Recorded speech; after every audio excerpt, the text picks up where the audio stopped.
Good morning, John. This morning I woke up, used some water, then I used some more water, then I used some water, and used some more water again. If you walk around my house and jostle enough silver things, there's a really good chance that clean, safe, delicious, cold or hot water will start leaking out of somewhere. This is a nickel. If I see a nickel on the sidewalk, there's a fairly good chance that I won't even stop to pick it up. All of the water that I used this morning cost me about 1 nickel. March 22nd is World Water Day, John. I think that we should take a moment to think about how freaking awesome our lives are. Last week, I woke up in Miami. I got on a plane, landed in Port-au-Prince, and then I got on another much smaller, much bumpier, much scarier plane, and then landed in a place called Pinon, a small town of 20,000 people in central Haiti. I went to Pinon with water.org to meet the people who live there and find out how those people live their lives. The morning after arriving in Haiti, I rode in the back of a truck to Savan-Tabac, a village of around 60 households. The people of Savan-Tabac got one of water.org's carefully selected local partners involved by sending a letter to the mayor of Pinon explaining their situation. These people are the Well Committee. They're the people who, in a perfect world, wrote the letter together expressing an interest to have some organization come in and help them build a well. Two of these guys, Gluino here and Boats on the other end, clearly were the guys who actually wrote the letter. The rest of the people were wrangled by water.org's requirement to have a broader coalition be formed. This coalition is necessary because otherwise Boats and Gluino could just say that they're the ones who brought the well to the community and that everyone owes them a gigantic debt of gratitude, and in the worst case scenario, they could actually start selling water for their own personal profit. These guys actually seemed a little bit frustrated with the process. They seemed to think that water.org should just come and drill the well and leave them alone and not change the way any of this stuff is working. But since water.org requires this committee to be formed, a committee with people from different genders, different religions, different neighborhoods, different families, the well becomes an asset of the community, not of one church, not of one family. This woman, Olna, obviously has seen a lot and wasn't taking no lip from no one. I wouldn't want her as a second grade teacher, but I'd be happy having her represent me in local government. Isaid, the old guy at the end here, he was cracking jokes the whole time, trying to make everybody feel more at ease, and he was obviously a very well-respected member of the community. Jean-Baptiste, the woman in the middle, who I didn't catch while she was standing up, was a quiet woman, but she was obviously there for her kids. She was very frustrated by the fact that her kids had been sick and that they spent more time fetching water than they did at school. Jenna, this girl in the awesome hat, the youngest member of the Well Committee, was probably the most frustrated of everyone. She knew that there had to be a better way, but she wasn't interested at all in begging. She was just fed up with the situation and hadn't yet reached an age where she thought that it was intractable. She thought that there was a solution,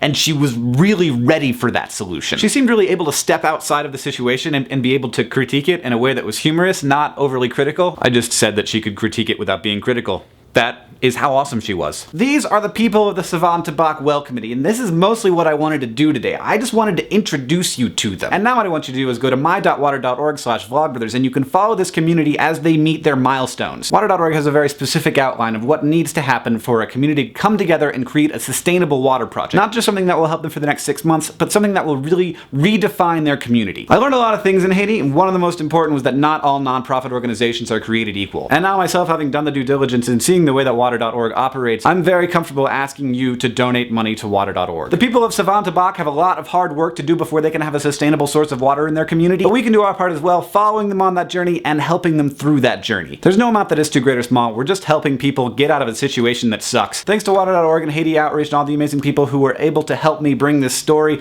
onto the YouTube-sized screen, whatever size screen this is. And if you want to check out more videos from Haiti, Lisa Nova and Timothy De La Guetta were there with me, and you should check out their channels. They just made videos about Haiti as well. John, I'll see you on Wednesday.